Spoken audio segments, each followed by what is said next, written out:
It was wonderful experience watching vintage rebel star again on theatre and ఒక పెద్ద స్క్రీన్లో మళ్ళీ ఆయన వాచ్ చేయడం కూడా ఒక పెద్ద అంటే ఒక మంచి ఫ్యాన్ మూమెంట్ అని చెప్పొచ్చు ఆఫ్టర్ ఎ లాంగ్ టైమ్.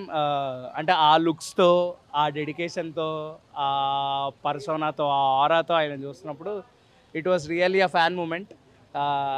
దేనికైనా ఖర్చు అంటే సినిమా చూసిన దానికి మళ్ళీ ఖర్చు పెట్టడం ఏంటి అని అనుకునే వాళ్ళు ఉంటారు. బట్ ఇటువంటి కటౌట్ కోసం పెట్టచ్చు అని చెప్పి వచ్చేసాను. అండ్ పీసీఎక్స్లో కూడా experience was next level.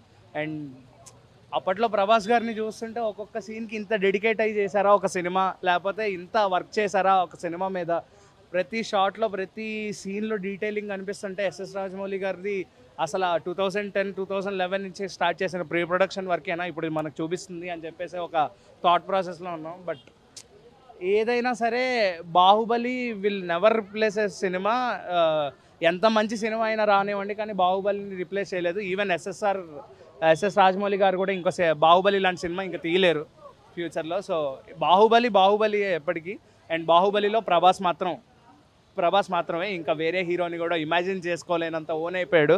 And life is going with Baahubali, ఇలాగే గో ఆన్ అవ్వాలి. అండ్ ఆయన ఇలాగే బాహుబలిని వదలకుండా ఏదో ఒక యానిమేటెడ్ పార్ట్ తీయాలని మనస్ఫూర్తిగా కోరుకుంటున్నాను. Thank you.